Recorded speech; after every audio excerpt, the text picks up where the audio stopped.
নমস্কার। আজকে আমরা কথা বলবো শিশুদের মস্তিষ্কে আঘাত নিয়ে, হেড ইনজুরি। আমরা সবাই জানি শিশুরা খুব দুরন্ত হয়, ভালোবাসি আমরা দুরন্ত বাচ্চা। কিন্তু এই দুষ্টুমি করতে করতে শিশুরা বারবার বারবার পড়ে যায়, পড়ে গেলে মাথায় আঘাত লাগে।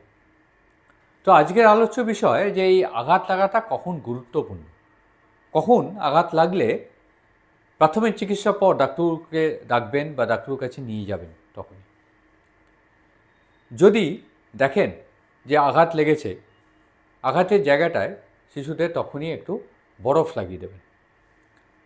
বরফ লাগালে ইনিশিয়াল ব্যথা ট্যাথাগুলো কমে যায়। এবার যদি না কমে তখন বাড়িতে প্যারাসিটামল জাতীয় সিরাপ, যেগুলো জ্বরের জন্য থাকে, সেগুলো দিতে পারেন, তাতে ব্যথা ট্যাথাগুলো কমবে। মিনিট 10 অবজার্ভ করবেন, দেখবেন জায়গাটা ফুলে যাচ্ছে কিনা, কালশিটা পড়ছে কিনা। যদি ফুলে যায়, স্পেশালি কপালের দিকে, মাথার পেছন দিকে বা এই সাইডে, তাহলে কিন্তু বরফ তো দেবেনই, ডাক্তারের কাছে সঙ্গে সঙ্গে নিয়ে যাবেন। আরেকটা হচ্ছে যে 2-3 ঘন্টা দেখার পর যদি মনে হয় শিশুটা আগের মতো আর নেই, পড়ে গেলে সবারই একটা শখের মতো হয়, তো 5 মিনিট হয়তো সে একটা নাড়াচাড়া কম করবে, কিন্তু তারপর থেকে 10 মিনিট পরেই নর্মাল হয়ে যাবে। কিন্তু যে দেখা যায় না, আস্তে আস্তে তার অ্যাক্টিভিটিগুলো কমে যাচ্ছে, সে নেতিয়ে পড়ছে, শুয়ে পড়তে চাইছে, খেতে রিফিউজ করছে, তাহলে কিন্তু বুঝবেন যে কিছু একটা হচ্ছে। তাহলেও সঙ্গে সঙ্গে ডাক্তারবাবুর কাছে নিয়ে যাবেন। আমরা এখন দেখি অনেকে তক্ষুনি কোথাও নিয়ে গিয়ে, এমার্জেন্সিতে নিয়ে গিয়ে একটা সিটি স্ক্যান করে নেন।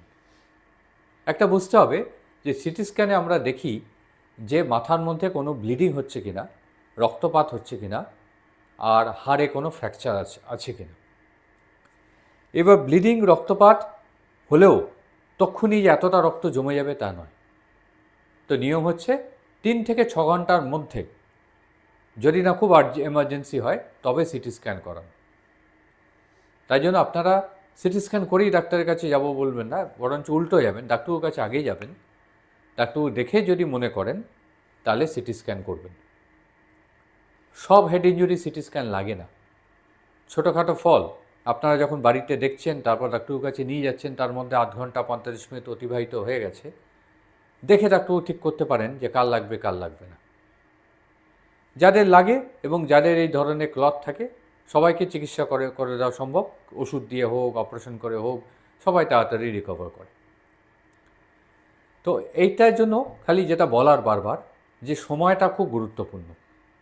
প্রথম অবজারভেশন, তারপরে বাচ্চাটাকে একটু চোখে চোখে রাখা ফর কামিং আধ ঘন্টা, তারপর নিয়ারেস্ট ডাক্তারবাবুর কাছে শরণাপন্ন হওয়া, তারপর ওনাকে দিয়ে একবার অ্যাসেসমেন্ট করিয়ে হয় বাড়ি চলে আসা।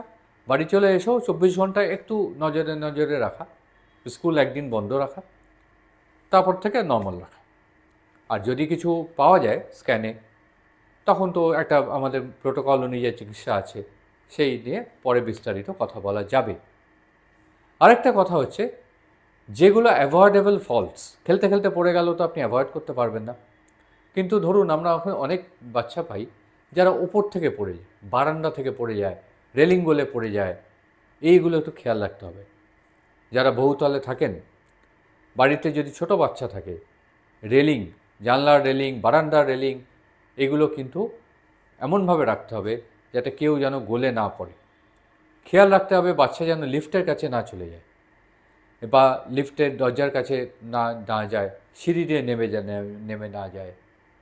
এইগুলো ধ্যান রাখা খুব দরকার।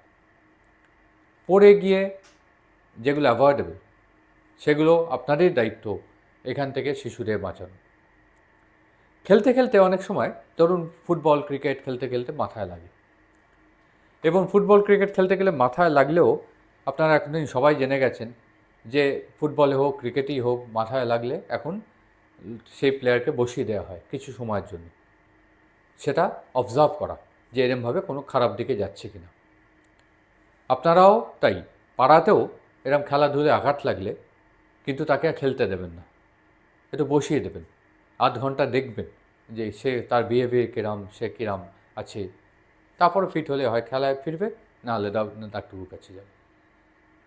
তো শিশুদের পরিশেষে বলি যে শিশুদের এই ধরনের মাথায় ট্রমা বা হেড ইনজুরিতে প্রাথমিকভাবে প্রথম যে অ্যাটেন্ড করছেন তার দায়িত্ব কিন্তু খুব বেশি। তাকে কিন্তু এই জিনিসগুলো ওয়াকিবহাল করতে হবে।